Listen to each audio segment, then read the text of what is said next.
everybody. Welcome back to my channel. My name is Kylie. I'm an author tuber, audiobook narrator, voice actress, and professional nerd.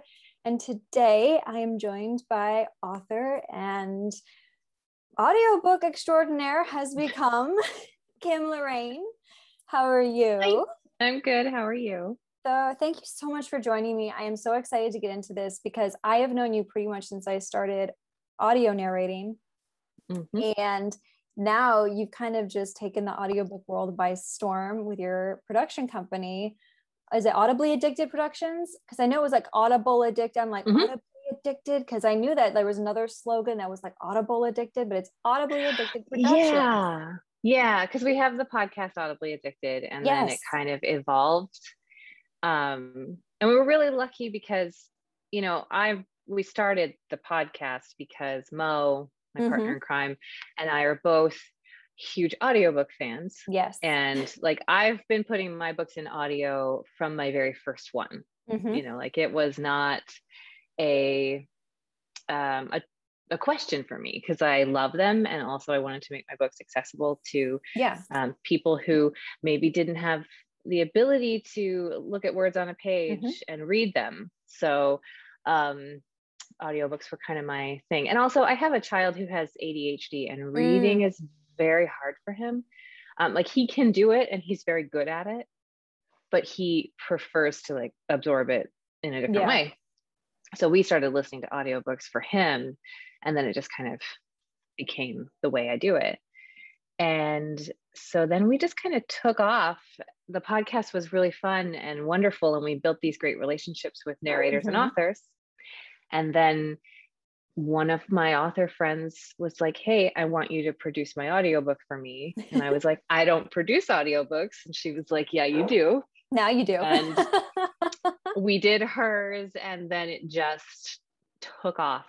And, you know, now we're to the point where we're fully booked 6 months in advance. And that's amazing. Yeah. So it's really exciting. And we just are happy that we can help people make good audio, because I think every book deserves a really wonderful audiobook companion to it.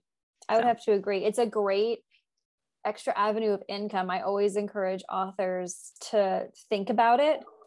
You know, think about it, look at your budget, you know, that like Eric, my husband, who's also an audiobook narrator, he learns and listens to audiobooks too, because it's just easier for him to absorb better. So it's fantastic to reach people, especially in the age of podcasting. Yeah. People like to listen and while they're doing work. And of course, everybody's been home this last year, 2 years. So it's been a really great avenue instead of having to sit down and read a book, which I still enjoy a book in my hand. But yeah, I do too. You can put on, say, Harry Potter, you know, in the audiobook form, and the entire family can get immersed. I mean, or you can just watch the movie, but audiobooks are awesome. So, you know, it's a different type of language absorption as well, you know, like, and kids are sponges. So they absorb so much of what they hear all the time. So to put on, like, we listened to Harry Potter when Oliver was little tiny, and then he started saying the words to the spells. That's awesome. You know, in the back of the car. And then we listened to How to Train Your Dragon, and those are narrated by David Tennant, and he's just amazing. You know, he's amazing anyway. He's my favorite doctor. So listen, I have a very special place in my heart for David Tennant. So if you're watching, call me. Right? Call me. I want you to narrate a book with me. Yeah. Oh my God, that would be like my dream. Right? Yeah. So, like, sorry, Shanice, just David Tennant. Right. Like, excuse me. So the podcast came first, and then you decided to make a production company. So what is the process for working with your production company? Because a lot of times authors will come to me and they're new and I have no idea where to start. So from start to finish with your production company and how you guys do it over there, let us know how it's done. Like, just give us the rundown. Yeah. So I think every production company is different.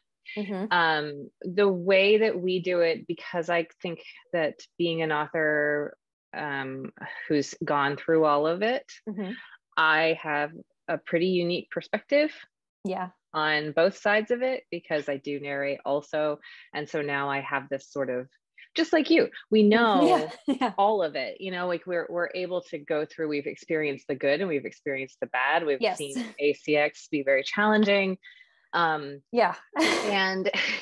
so I think that's kind of where it comes in for us, is we do a lot of whatever you need, whatever level of knowledge you need, we will help you get there. If we don't know how to do it, we will find out how to do it. So when someone comes to us and let's say that they have no idea, they don't listen to audiobooks, they don't, maybe, you know, they don't like them, they don't know who to cast. That's where we kind of really specialize. Is you come to us, we talk it through with you, we give you your, you know, realistic budget for it, because it's not inexpensive. It is an investment, just like anything else when you are making, you know, a book, a marketing plan. Everything about a book is an investment. yeah, you know, and so you want your product to be good. You don't want to grab somebody, and this is, I'm all for people starting with narration and learning how to do it, but you have to do it with the right equipment. You have to do it the right way. And if you are in a bathroom recording on your phone, on a microphone that plugs into your phone, that's not okay, you know, and it's not going to sound good. But there are a lot of authors don't know those things. You know, so I don't want to ever have somebody get into a situation where they are like, well, I'm only going to pay $25 a finished hour for this because that's what they're charging. And I'm like, let me see the files. Let's make sure it's okay. So that's what we're here for, is to help guide people through it. So they'll reach out to us. We will talk about their needs. We will discuss realistic budget. We will then have them give us a rundown about their characters and make sure that we're casting appropriately. It's really important to know things like accent needs, to know whether the lead characters are BIPOC characters, because representation in casting is really important. And it is something that hasn't really been in the forefront until this last couple of years, even though it should have been. But like, I'm guilty of not even thinking about it, you know, and I know it. And so now I have committed to changing that and making sure that we talk to the authors about it and educate them on how important that is. Especially when it comes to certain accent needs. There are some that can be really caricatured badly. Totally. And you don't want to do that. Stereotypical, right? Yeah. You don't want to do that. No. And, you know, all of those things are really important to tell your producer, whether you're using a production company like myself, or whether you are just going straight through with a narrator. Like, you have to make sure that they know all those things. So then our process is we cast it, we send them options to choose from of people we think would be the best fits. And then from there, we handle everything. So they give us the book, we take it all, we get it all done, we proof it, and we deliver to them the final finished package. Awesome. And so we like to say it's like the one-stop shop. It kind of is. So, it kind of really is. Yeah. You know, and I think for authors, a lot of the stress that comes from producing your own audio is having to proof it. You know, like a lot of people that I work with, they either say, well, usually they say, wow, that's a lot easier than I thought it was going to be. Because if you have a good person walking you through the steps, who knows what they're doing, and is honest with you, it's not going to be hard. It's when those authors, you know, get somebody who's not as experienced, or, you know, is just doing it on the fly, and it's kind of like, what happened?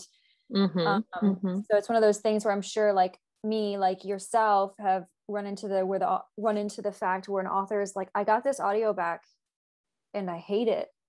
Help me. And it's like, oh man, it's always a really sad experience. And we've experienced it in the past where it was, you know, previously done, and then we've helped with re-recording.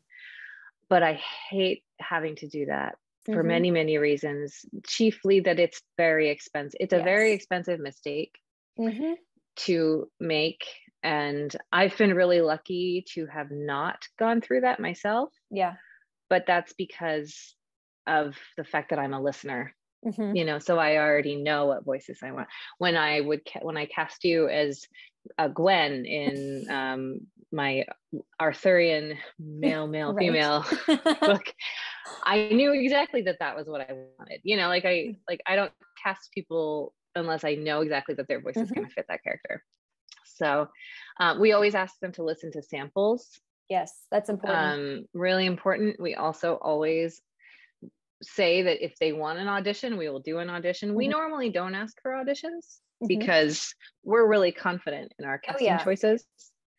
But it's still something that we will do. If somebody really needs to hear their words, then we will absolutely request it from whoever. Like, I don't care if you've narrated 400 audiobooks. I will still ask for an audition. I don't care if you've won 2 audio awards. You will, if they want an audition, I will ask you for it. Yeah. I mean, it's only fair. They're going to pay for it, and they want to make sure that they're getting what they pay for. Yeah.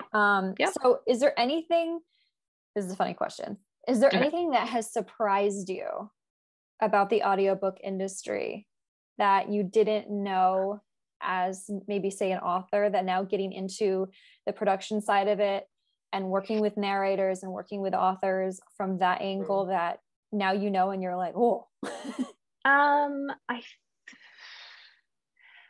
I think that some of the things that surprised me is that there's not a constant if you hear my son screaming in the background, it's just that time of day. That's okay. I have 3 children. I know you do. I know you understand. They're constantly yelling, and they're not babies teething. So, right. I think like one of the things that surprised me is that there's not a standard way to do certain things. Yes. Like corrections. Yes. Or even delivering files. There's just not a, like, I would love for there just to be a training manual of like, this is the standard for how we do these things. Yeah. Are we doing Wave? Are we doing MP3? Are we doing FLAC? How are we delivering these? How are we labeling these? Right. How do we label? How do we deliver our files in individual chapters? Do we deliver them in day session chunks? P.S. Everyone, we always want it in each chapter. Yes. I just want a chapter at a time. Please don't give me chunks of 3 hours of audio.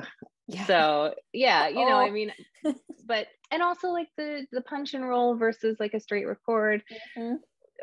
I pretty much only do punch and roll. Like that's, and how unless I'm doing the Zoom duet. Yep.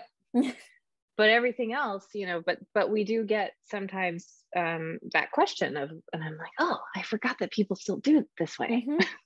Yeah, so, it's been one of the things that I've graduated into. Just like, okay. And some of those things that you either have to do or you don't do. So we now know that we have to request it. Like, so now in our production emails, we always specify punch and roll. Like, we want punch and roll because for our side of it, it takes our editor more time and there's more chance of missing a repeated line. And we don't want to do that. Like, we try to keep them as error-free as possible. We are humans, so we do miss things sometimes, but like, we try really hard to make sure that it is very, very clean. Yeah, that is one thing. Sometimes I'll listen to samples online and I'll hear like paper shuffling in the background or a mic being knocked, and I'm just like, oh yeah, what? It's surprising. Little things that somebody might not think about taking out or being aware of. It's so different when you're in it from all angles. And I just think that that's really interesting when I hear samples that I know are like professionally done, like in studio, and I'm just like, okay, wow. So I feel pretty proud of the standards that like your company and that I do as a narrator, because it's like, we're very nitpicky about the little things. If there's an AC kicked down in the background, it's like, okay, we either got to mute that or get rid of it or noise remove it, or we have to go in and redo it again. We're not gonna we're not gonna skimp on this. I mean, they're in the desert. There's no AC in the desert. Right. Yeah. And it's grating on the ears too, to hear a low hum that starts up. Sometimes people hyperfixate on things like that, and it ruins their entire listening experience. My thing I have to deal with a lot is car noise. And AC for me. Yeah. And I have to stop. I just have to stop, and I have to wait it out, and then I have to go back and pick it up, and then it's frustrating.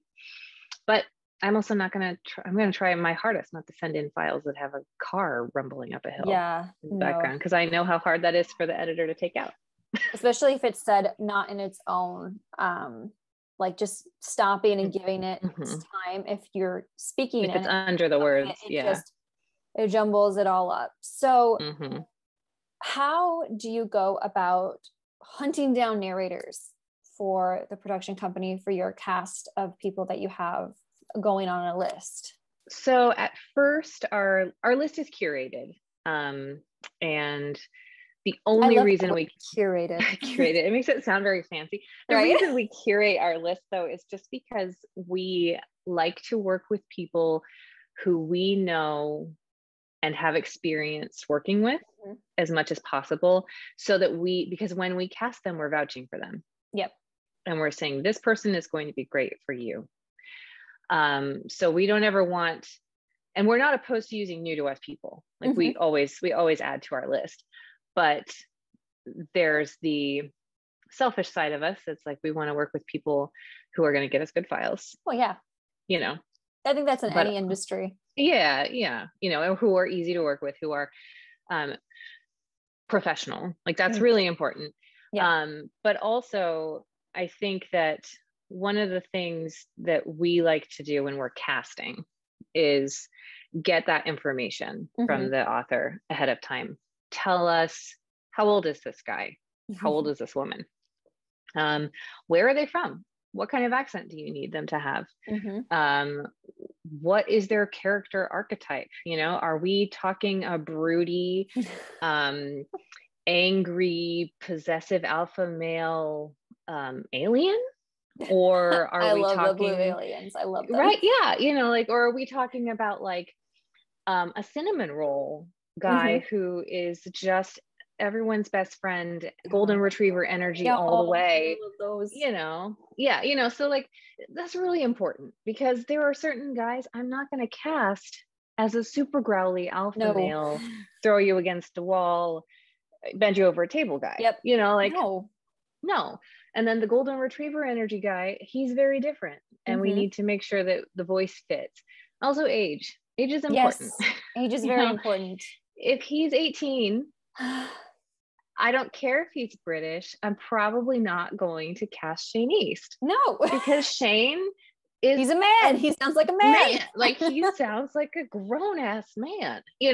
That's just how that's going to work. So those are important questions, and that's how we really do a lot of our casting. If we're unsure, we'll ask to read a passage from that person's point of view, so we can get a feel for who we're hearing in our heads. And Mo and I then will talk about it if we're ever unsure of who we want to cast. Sometimes we'll have a production meeting and we'll be doing a whole series for somebody, and we'll just be like down the line, okay, this guy, blah, blah, blah, blah, blah. Okay, well, we're going to go with Tim Page or Blake Lockhart or this, just give them a list. But yeah, I think that the character is really important. It's got to fit. I've listened to books where they do not fit. Yeah, same. And it messes it up for me. Yeah, because in your mind you have a visual, and if the age doesn't match with the what's on the page, you're like, I didn't know. I didn't know 22-year-olds could sound like the Marlboro man. Exactly. This is sexy, but it's not what I was expecting. Yeah, and I think that can pull you out a lot as a listener. But again, that's not something that somebody who isn't a listener probably could accurately do. Yeah. So, I think that's really important. I think the women as well, women get overlooked a lot. Yeah. And you want to talk about that? we could talk about that for a second. I understand it. I do understand. Oh yeah, same here. And like, you're not listening for me. Yeah. I don't make like, your panties wet. Like, it's the I guy get voices. it. Right. Like, I get it. I'm not someone who is, I'm not going to shame the listener who loves the male voice, because I am also that listener. Yeah. I'm 1,000% the listener who, like, that's why I love duet narration, because I always want to hear that guy's voice talking dirty, even if it's in the female. Unless I do have to say, caveat, Erin Mallon and Emma Wilder could just do an entire, like, just the whole thing for me. I know. And I'm fine. Their male voices best are male so voices good. for women. Like, when I do it, I have to get up earlier in the morning. No joke. So you have your sexy growly voice? I have my sexy growly voice in the morning, and that's when I do all of my solo ones, because I'm like, okay, I need to do all the male characters this morning before coffee, because that's the only time it's going to get done.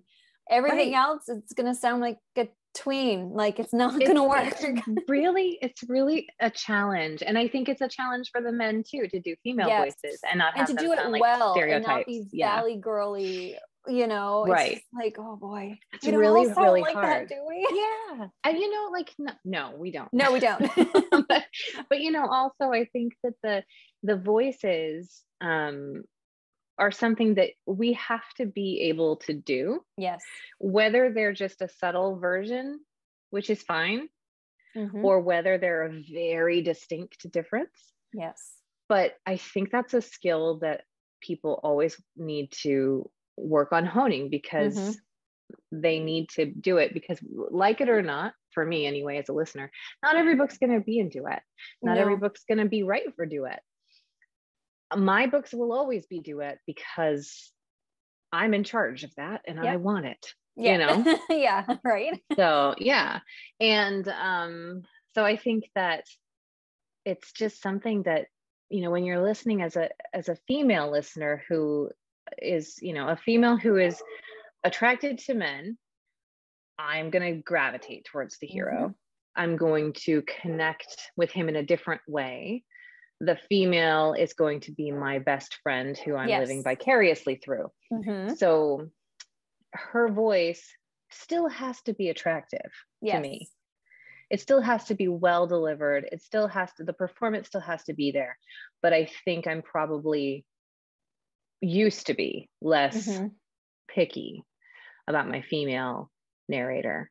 Now I'm incredibly picky, like even more than I was, but I feel like that's more from an acting standpoint. I always want the acting to make me feel like I'm right there and that it's real. And I like a performed book versus a read to me book. Yes. So, yes. Thank you. And that's a style choice. It's a preference. Yeah. So it's a preference. But I just, because some male narrators could read me the phone book and I'll be fine. Right. Yeah. I had somebody tell me that. Read me something. The other day. Yeah. Somebody the other day was like, I could listen to you read the phone book. I was like, thank you. Because I have said that to people. Yes, I know. I appreciate it. Thank you. But yeah, I think that we forget though, that the female narrator, a lot of the time, the female carries the entire book. Yes. And sets the main tone. Character. Yeah, like and now we get a lot of 50-50 point of view. So you have two main characters, but there's always that one who has the stronger story arc. Yes. And the female is the one that, if you are a female identifying reader, then you're going to connect with her in a different way. And so that female narrator, while they don't always get the starstruck fandom, they are the backbone of a lot of books, and that is no shade to the male narrators who I adore. We allow them to shine. They shine and they growl and they're amazing.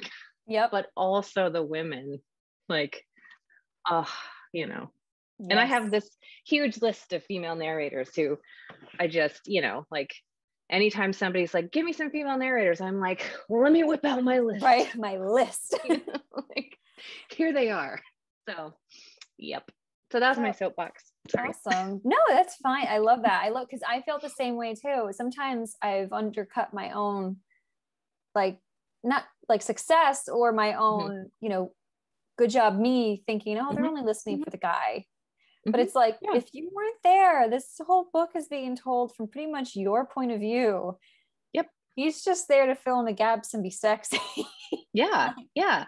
I mean, listen, I love the Indebted series. But Nyla was the main love character. Her so much. Yes. Like, yes. It was so fun to do without that her, the story, it was a whole epic. That was a roller coaster. Twisty. I'm exhausted just thinking about it. I know. I recorded it. And there were some times where I was like crying or out of breath or just staring at the screen like, this is really happening right now. Yeah. But I mean, I think that's a testament to the performer you are, because you do feel it. Oh, yeah. You know?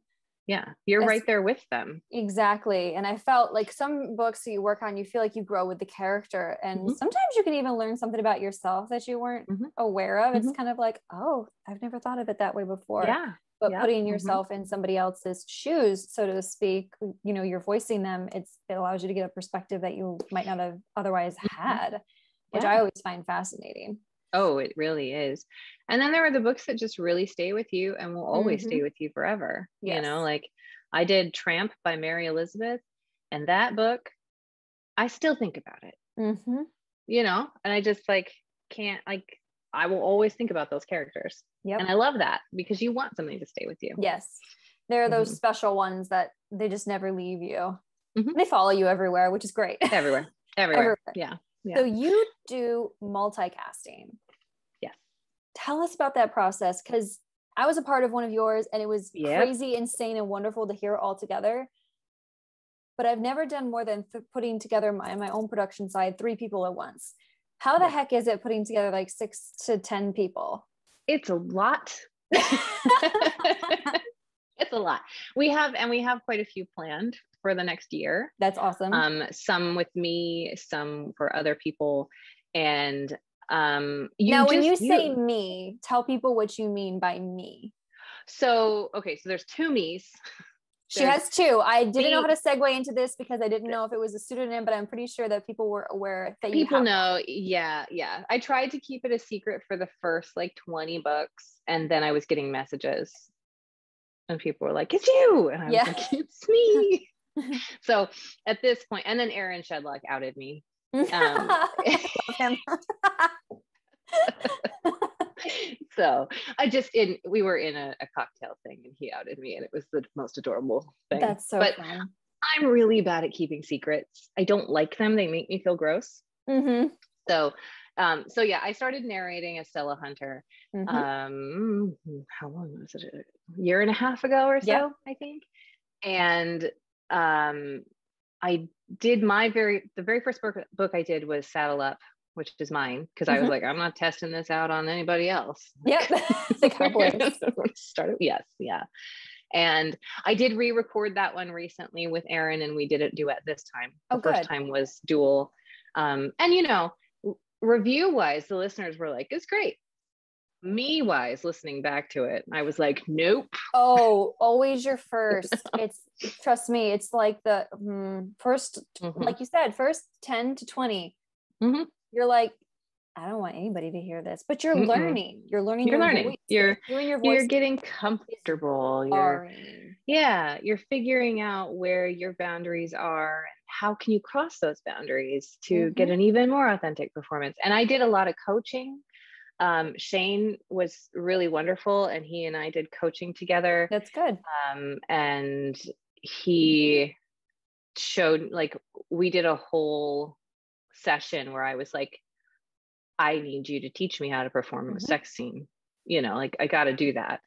I know I'm going to have to do it. And so I just performed this scene that I was going to narrate for him like 3 times, I think. And he would stop me and he would be like, get into this and start thinking this way because it's so different. Yes.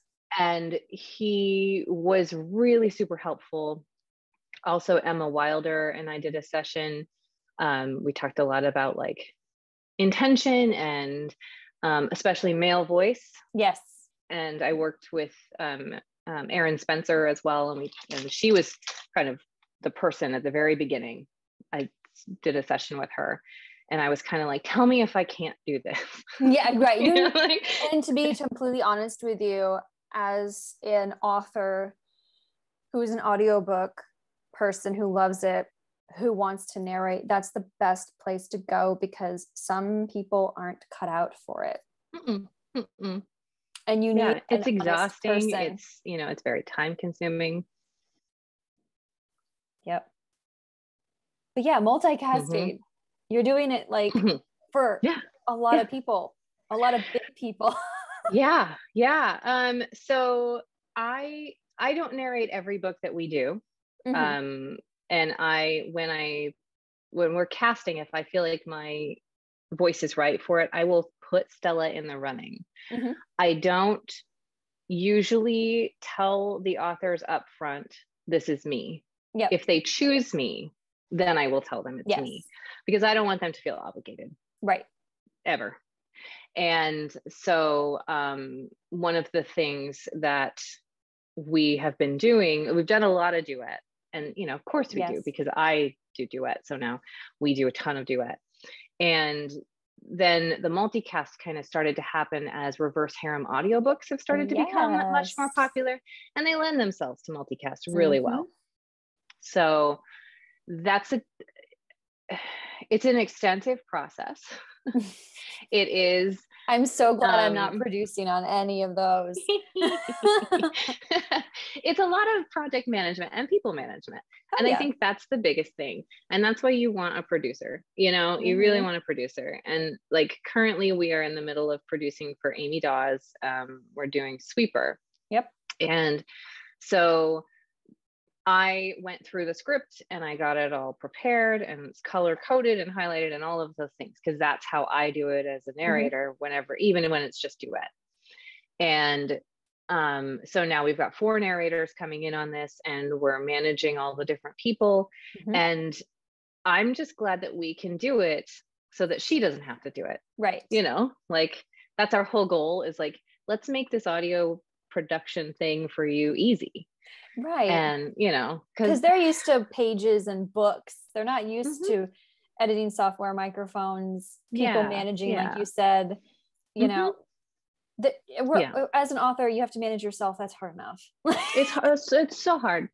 And I don't do the editing, you know, like we have an in-house editor who does editing for us. And I handle like casting, I handle all the production stuff.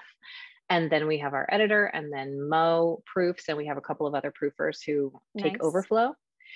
And that's just sort of how we do it. But the process everyone has to be on board for a multicast. Everyone has to be on board and on time. Yes. So, because if you're not, then everyone has to wait. Yes. And, you know, a lot of these books, we try to do simultaneous releases for the authors. It's the best way. It's the best way. Authors, if you... The biggest bang for your buck. Do it. Yes. If you can do it, you have to plan way ahead, months and months ahead. I would say 3 to 5 months ahead, honestly. And you have to personally contact ACX. Or Audible. For your pre-ordering. Like there's a whole thing. And we do that too. We help walk people through that. That's good. Like we don't publish for anybody because I don't want to deal with paying people royalties. No. And also I don't want to take anyone's royalties. You're not a bank. I'm not. And also, you know, publishers, that's a whole other thing. But like, I don't like to sell my IP to anyone. No. I want to be in charge of that. And I think every author should be in charge of their own IP. Unless they are with a traditional publisher, and that is their choice. However, you know, like personally, having been with a publisher, I'd like to just keep my IP. So, you know, it's a long process to do the multicast. We always need more time. We need, and we need the book to really be written for multicast too. Too many dialogue tags weighs it down, makes it not work. And so one of the things that we do, Mo has a company called Kama Sutra Editorial, and they will do like audiobook editing for the pages, so they can go through your manuscript, make sure it's good for audio, make sure that there aren't these. That's really cool. Yeah, it and I think it really helps because you can take out superfluous dialogue tags. You can look and say, this phrase has 7 S's in a row. Oh my goodness. Maybe we could fix that a little bit. Yes, I gotta love tongue twisters. Those are crazy. All the time, or the rhyming phrases, things like that. The sentences that accidentally rhyme and you don't realize it until your narrator has read it and you go, oh, that's good. I remember that's like on the Indebted series working with Will Watt. I got hung up on the leather seat in the first book when he's like throwing it onto his motorcycle. I think we were recording together, but it was a British accent. So I was like, the leather. It was just a tongue twister for me. It was like the leather. And he was like, oh, this is funny. And I was like, shush. Sure, Will. He was like, listen. That seat. And I'm just like, don't me. This is my first big audiobook. It's the stupid little things that get you. I struggle with to the left. I struggle with in an attempt. I find anything that is connected with like an incredibly or in addition or S's with S's to SW's. It's the I'm always like I'll sit in the booth sweatshirt, like just be like wristwatch. Why did you write this way? And I don't save my bloopers. Some people do, but I just don't have used time. to before we started to do like the more punch roll. But we used to. We got some great ones. Man, there's out some of it. ones. It was people loved them. It was hysterical. Oh yeah, we would crack each other up so bad. It's really funny. It's really, and just some of the things that I say. I follow Natalie Naudus on TikTok. Yes. And she cracks me up. She's like hysterical. She's so funny and she's so good. And it's just like, it's great to watch her when she does her lives, and I can watch her narrate, because I like to watch people's mouths and see what shapes they're making to figure out how to best like combat mouth noise or how to breathe better, or and I watch them. So anyway, we're just going to go into technology or technical stuff, and that's boring for everyone except for us. Coaching, right? Yeah Voice and verse, that sort of thing. So so we kind of talked about how you go about casting. If an author doesn't have a preference, they're just like, I don't know, just pick somebody for me. You guys pretty much will just be like, okay. Yeah, we really like them to let us pick and offer suggestions, but if they come to us and they say this is who we want, that's who we're gonna try to get for them. But I think that part of our service that we offer people is the casting. Like I am the production manager for Lauren Blakely, and it started with casting. Like that is something that she was like, you've got the got the eye or the ear for the right casting. And so from there it has just sort of graduated into me being able to say to people, like at first I didn't say it, but now I say to them, we would really love to offer you some options, because we want to make sure we're getting you the right person for your book. So that's really great. So I wanted to talk to you about this wonderful article that has come out recently and has set the industry ablaze. So Publishers Weekly has written an article, or let somebody write an article. I'm not exactly sure how that went about, getting onto paper, but it's about using AI voices over human voices. And I found it incredibly insulting. So insulting. And incredibly short-sighted, as I saw on Twitter. I gotta remember who posted that? Because I retweeted it. Let me find it. Because I have to give her credit, because I was like, that's good. I like that. It was, oh my gosh, I follow her. Kelsey Navarro. Yep. Good. We love Kelsey so much. So yes, I hated everything about it. Everything about it. And I was really interested in your take on it as a production company, as somebody who works with humans. It's humans only. Yeah. So I understand the idea of trying to save money. Sure. Always. I get it. Bottom line, from ROI, a capitalist everything. standpoint, from a capitalism standpoint, sure, I get it. Yeah. But you are coming for an entire group of people who this is their craft. It is their livelihood. It is their passion. That is like saying that it's totally okay to wipe out all musicians' income. Yes. Because we can digitally create music. But you know, my brother's a composer. He uses a program that digitally composes them, you know, like he plays back the music. He will tell you all day long that it does not match the depth that you can get from a human. And that's an instrument that doesn't even rely on the human to make the sound out of their body.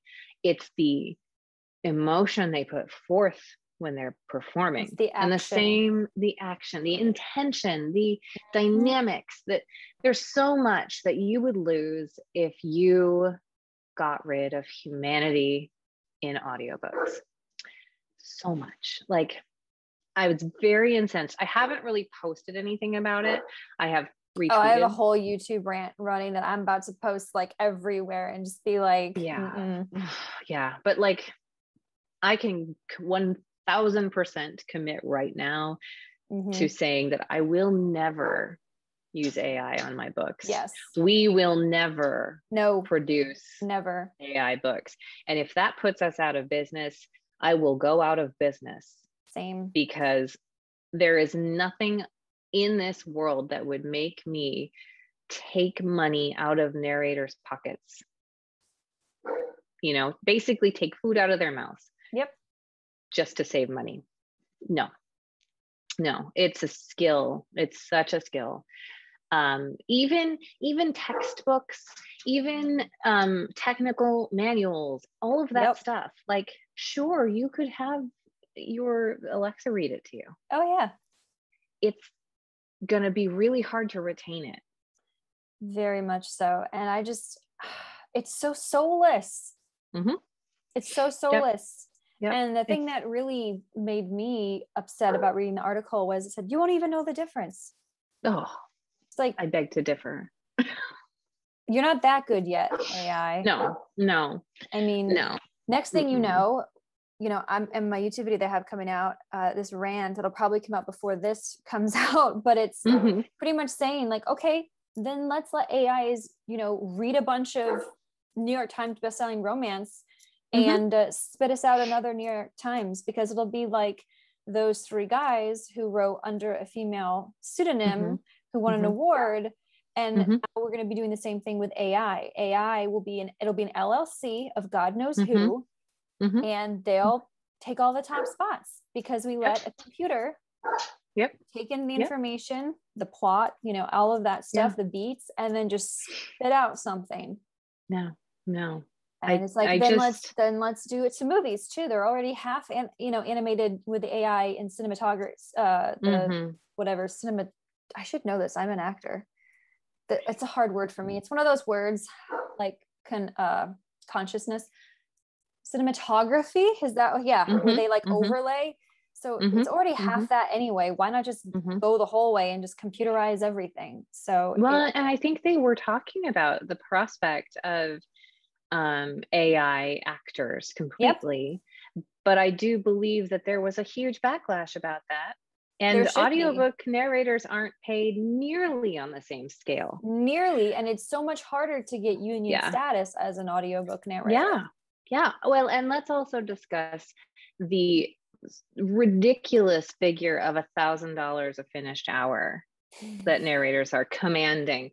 I was like, no, I can tell you right now, I have no one on my roster who commands that much money. No, not even half. I don't even command half that. Like, there is no one who has ever produced a book with us with top tier, super big name, popular, award-winning narrators who has ever paid $1,000 a finished hour for full production, even with duet narration. It has not happened. No, you won't find it. Now, maybe when we're talking celebrity narrators. Yes, that is totally, I don't know. That's a different story. Oh, he plays. That's a Richard Armitage. South. Thank you, Richard Armitage. Yeah, him. Yeah, and I don't know what his rate is. Boy, would I love to know, because I would hire him.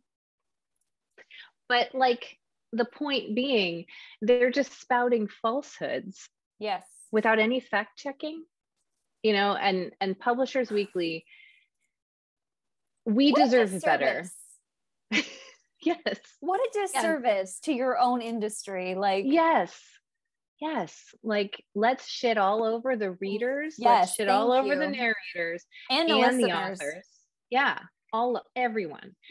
By letting, and I believe this, I have not fact checked this, but I do believe that the person who wrote the article is the owner of one of these companies that's doing the AI. Allegedly, I believe so. But I'm not positive. So that, Publishers Weekly needs to do better. Yes. I think that it's really offensive to everyone involved, because if you think a listener is not going to know that this voice they're hearing is a robot, you are sorely mistaken.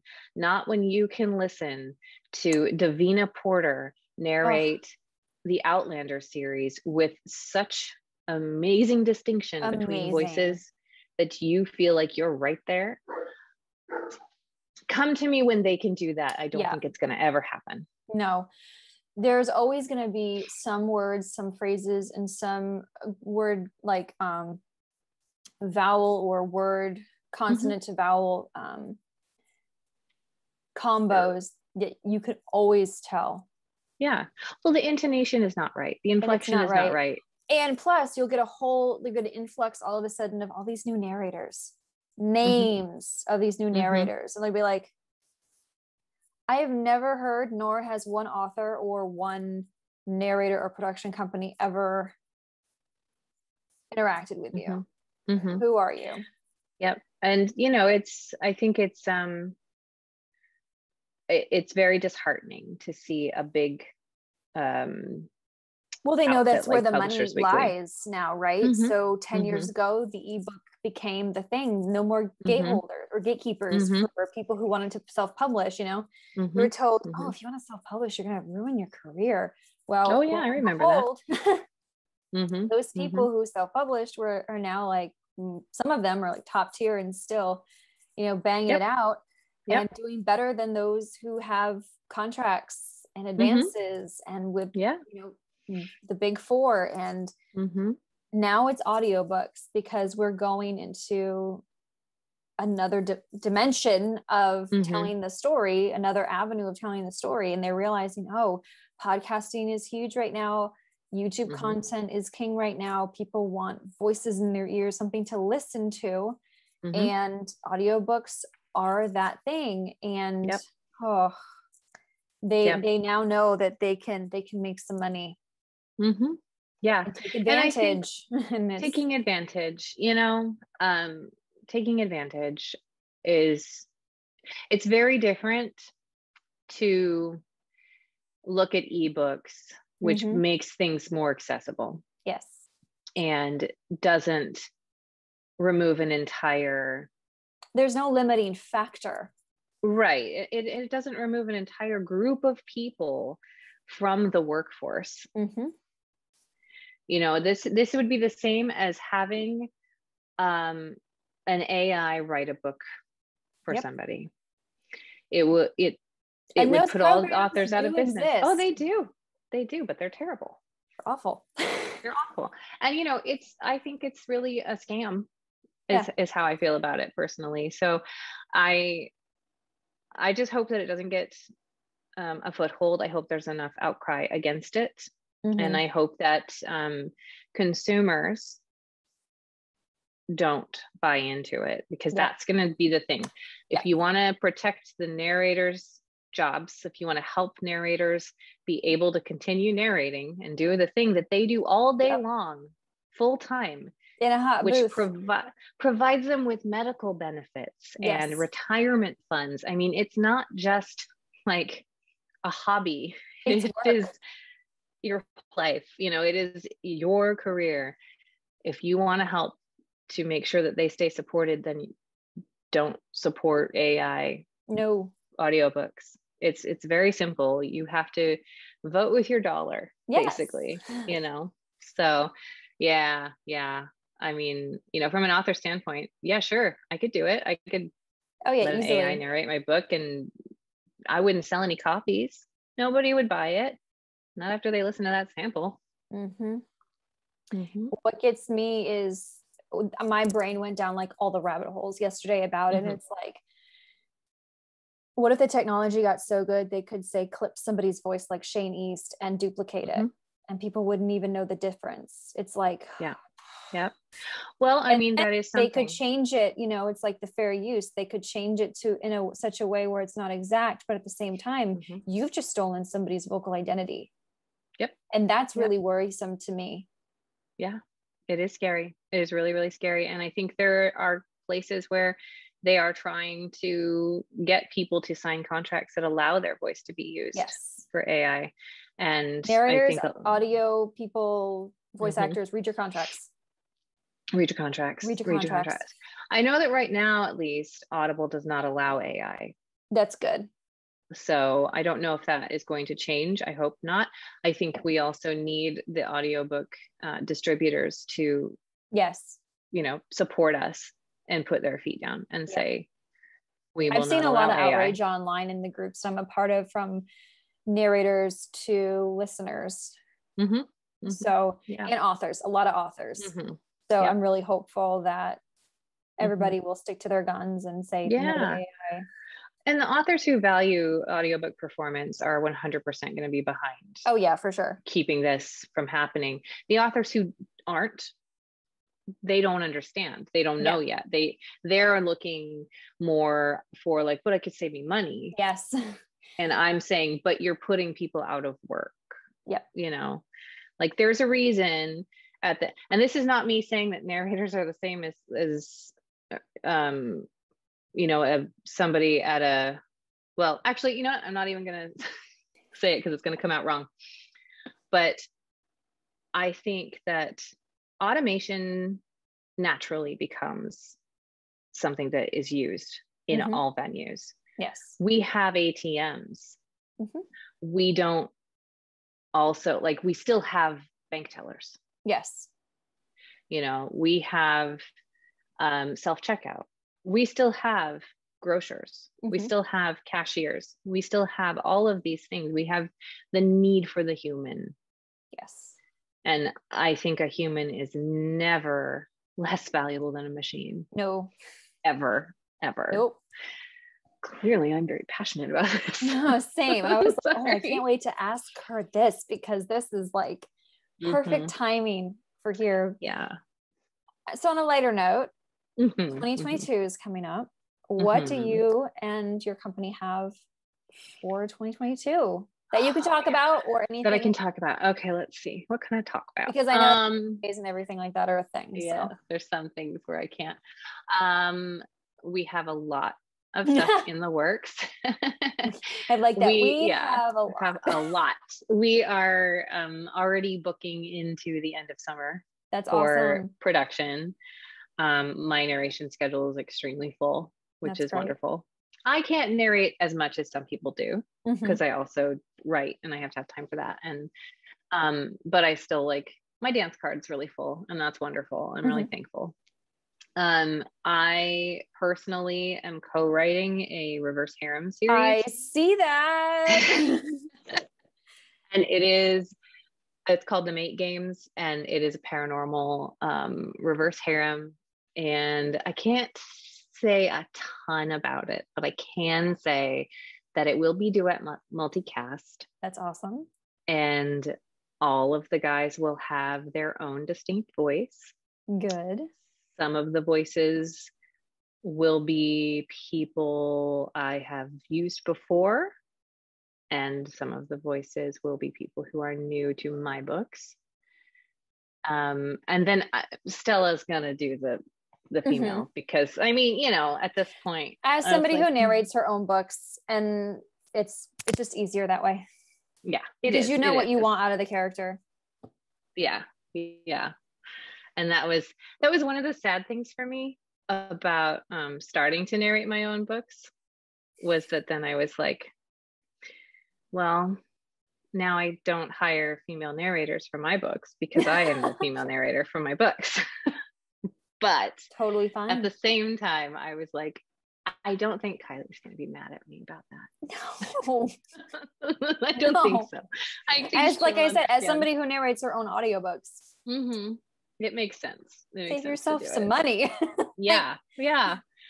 Although the way I do it now, because I do it Zoom, I don't save any money. No. So. You pay for Zoom. Yeah. I pay for Zoom, but it's okay. So I have that coming. That'll be in the spring through summer, because there's 4 books and we're going to rapid release those. And it is extremely high hate. And there's quite a bit of taboo, and it's really, really, it's juicy. Been super fun. It's very juicy. We are on the 3rd book right now. We're writing it at the moment. That's awesome. And I'm writing that with Meg Ann. If you have not listened to her series, the Undercover Magic series, I narrated that with Shane, and he plays like a Viking berserker. Oh. And he does this fantastic Scandinavian accent. And it is a really fun series. It reminds me of like Jim Butcher, but with a female protagonist. That's awesome. I love Jim Butcher. The Dresden Files. Yeah. And that's like cool. Sex. You know, so I like that. yeah. So I, you know, or like Kim Harrison. Did you ever read Kim Harrison? Yeah. So that's sort of the feel that those books have for me.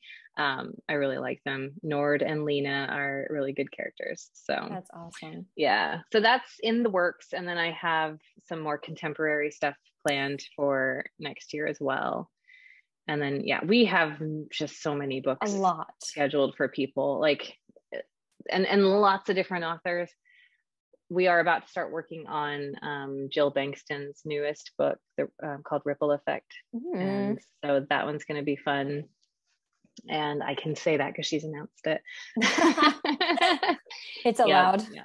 It's allowed. And then some stuff for like Jenica Snow. I know she's announced some of that. And we love LB Dunbar. We work with her a lot. So we have many, many, many books coming. That's awesome. I don't want to like leave anyone out either. It's good to be busy. It's very good to be busy, but also I'm going to Rare Edinburgh and Rare Paris awesome in April and May. I'm not jealous at all. Sure. So that's exciting, and that will hopefully be another opportunity for me to get to see some authors we work with, but also get to see some narrators that we work with. Yes. So that's super fun. Well, where can people find you? Everywhere. I know. I was like, you do everything. You do everywhere. All over the place. Yeah. So I didn't want to say everyone. Well, it depends on what kind of book I'm narrating. I mean, vocally, yes. Vocally, do, but oh boy, man. The things I have said. Same. But so I'm on Instagram, Kim Loraine Author. I'm on Facebook, Kim Loraine Writer, and my website is kimloraineauthor.com. It is sorely under updated. Oh, so is mine. Don't feel bad. I don't have time.